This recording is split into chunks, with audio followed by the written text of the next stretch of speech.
Picture an island in the Pacific, 1965. A group of schoolboys are stranded, no adults, no rules, just raw human nature on display. You might expect chaos, violence, a real-life Lord of the Flies. But instead, these kids form a cooperative society, sharing food, caring for each other. What if this glimpse into human nature is the real story? What if kindness, not cruelty, is our default setting? For centuries, we've clung to the idea that people are selfish, nasty by nature. But Bregman flips the script.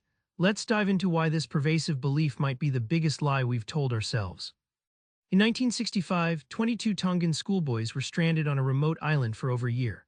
Unlike the chaos predicted by William Golding's Lord of the Flies, these boys organized themselves with surprising cooperation, sharing food and roles. They survived not through ruthless power but kindness and solidarity, a real-life refutation of our darkest assumptions. The common story, the selfish gene, paints human nature as competition-driven survivalism. But it's like watching a squirrel stash nuts and missing that it also plays with others. Humans evolved to cooperate like bees and ants. Our strength lies in collaboration, not just individual survival. Bregman calls it an evolutionary partnership that rewired our brains for kindness. Here's the kicker: when societies believe people are selfish and untrustworthy, they create systems that reward suspicion and greed, becoming self-fulfilling prophecies.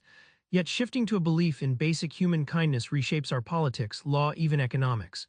When trust is the foundation, people rise to it, unlocking society's hidden potential. Some experiments made us believe humans snap under pressure, becoming cruel and selfish monsters. Bregman peels back those studies to reveal surprising truths hiding behind the headlines. The infamous Stanford prison experiment is often used to prove we're cruel by nature. But Bregman digs into notes and finds the guards were coached to act tough. Prisoners were left powerless and anxious by design. When these pressures eased, kindness re-emerged.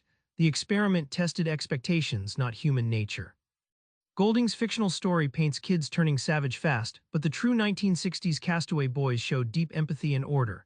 When left to their own devices, they created shelter, shared meals, and cared for the weakest. This real-world account flips our assumptions about kids and people on their head. During the London Blitz in WWII, as bombs rained down, Londoners didn't collapse into panic or selfishness. Instead, they banded together, sharing resources, comforting strangers, rebuilding lives collectively. Bregman calls this an everyday heroic example of human kindness rising in adversity, proving cooperation isn't just an ideal, it's a survival mechanism. If kindness is hardwired, what does that mean for us today? Bregman offers surprising examples and a hopeful blueprint for redesigning society around our cooperative instincts. Bregman tells the story of twin brothers on opposite sides of South Africa's apartheid, one a prison guard, the other a political prisoner. Their human connection helped Nelson Mandela build bridges during a time of fierce division. It's a stunning reminder that empathy can break even the most entrenched conflicts when we see the human in the enemy. In trust games, people consistently choose generosity, even risking loss to help strangers.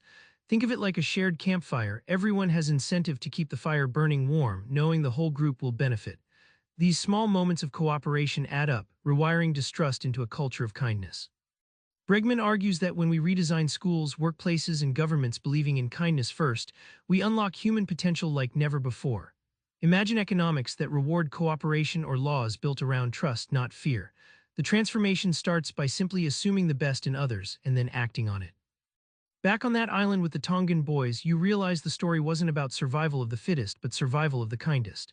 Once you start seeing people as fundamentally good, it changes everything: how you judge yourself, others, and even how you run society. So tonight, try this: assume the best in the next person you meet and watch the world around you quietly shift. Subscribe for more book summaries like this one.